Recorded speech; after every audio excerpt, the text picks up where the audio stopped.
Dans notre État de droit, c'est le politique tirant sa légitimité du vote des Français qui décide. Dans notre pays, c'est l'intérêt général, le bien commun qui doit prévaloir et non les intérêts particuliers. Monsieur le Premier ministre, comment allez-vous refaire de la défense de l'intérêt général la ligne directrice de vos politiques? Plus concrètement, votre ministre de l'économie a-t-il, oui ou non, pris une décision contraire à la volonté du Parlement? Et le cas échéant, quelles conséquences allez-vous en tirer alors même que se profile? Nouveau décryptage, sans filtre. On commence comme toujours par l'extrait complet, puis place à l'analyse. Manipulation chiffrée, vérité étouffée, dessous explosifs et mensonges d'État, tout ce qu'on tente de vous cacher. Accrochez-vous, ça va secouer. Monsieur le Premier ministre, lors du dernier budget, considéré comme adopté par le Parlement, le texte comportait une mesure de lutte contre la fraude, dite Cumcum, qui permet d'échapper à l'impôt sur les plus-values des actionnaires. Cette mesure, également proposée dans le contre-budget du RN à l'automne, permet de récupérer 2 milliards d'euros, ce qui, vous en conviendrez, n'est pas à négliger par les temps qui courent. Or, notre collègue Husson, rapporteur du budget au Sénat, vient de révéler que Bercy, malgré les alertes écrites d'une partie de l'administration, avait pris un texte d'application contraire à la loi votée sous la pression du lobby bancaire. Monsieur le Premier ministre, cette annonce pose deux problèmes démocratiques majeurs. D'une part, le respect du vote du Parlement en tant que représentation de la souveraineté nationale, et d'autre part, le respect de la juste contribution de tous à l'impôt, tel que garanti par la Déclaration des droits de l'homme de 1789. Dans notre État de droit, ce ne sont ni les lobbies, ni les hauts fonctionnaires qui votent la loi, mais le Parlement. Dans notre État de droit, l'administration, sous la responsabilité des ministres, est chargée d'exécuter la loi, pas de l'amoindrir, pas de la rendre inapplicable, pas de la conditionner, comme cela m'a été rapporté lors de mon déplacement en Nouvelle-Calédonie. Dans notre État de droit, c'est le politique tirant sa légitimité du vote des Français qui décide. Dans notre pays, c'est l'intérêt général, le bien commun qui doit prévaloir et non les intérêts particuliers. Monsieur le Premier ministre, comment allez-vous refaire de la défense de l'intérêt général la ligne directrice de vos politiques?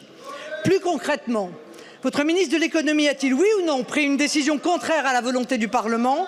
Et le cas échéant, quelles conséquences allez-vous en tirer alors même que se profilent de nouvelles punitions fiscales envers les Français? Je vous remercie. La parole est à Monsieur le Premier ministre. Merci Madame la Présidente. Mesdames et Messieurs les députés, Madame la Présidente Marine Le Pen.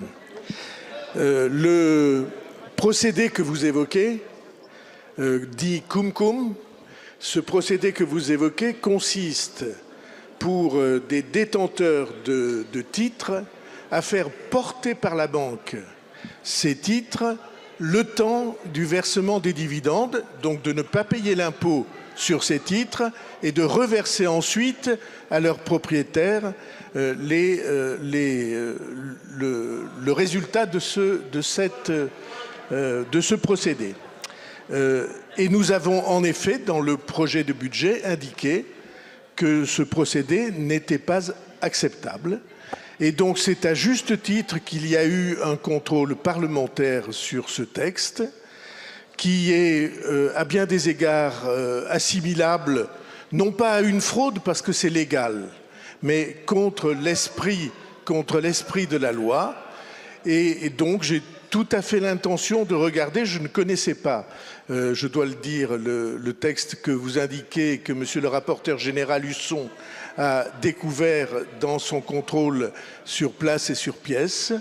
Et nous allons regarder, je vais regarder avec le ministre de l'économie quelle est la portée réelle et quelle est la dimension légale. Mais sur les principes que vous avez évoqués, je veux dire que ce sont les principes qui gouvernent l'action de l'équipe gouvernementale, les principes de respect de l'intérêt général et du respect de la décision du Parlement pour qu'elle soit appliquée. Une loi avait été votée pour récupérer 2 milliards d'euros en luttant contre le montage fiscal dit Cumcum, utilisé par des investisseurs étrangers pour échapper à l'impôt. Mais sous la pression du lobby bancaire, un haut fonctionnaire, Berry, a pris un texte d'application allant à l'encontre de cette loi, malgré les alertes internes. Résultat, Le mécanisme d'optimisation fiscale continue, au détriment des finances publiques. Ce système, déjà dénoncé par le Conseil des prélèvements obligatoires en 2017 et visé par des perquisitions en 2023, coûte jusqu'à 2 milliards par an à l'État. Marine Le Pen dénonce un contournement grave du vote parlementaire et un mépris flagrant du principe fondamental de l'impôt défendu dans la Déclaration des droits de l'homme de 1789. Le cas Koum révèle un malaise démocratique profond. Quand le pouvoir exécutif, influencé par les lobbies, modifie l'application d'une loi votée, c'est la souveraineté populaire qui vacille.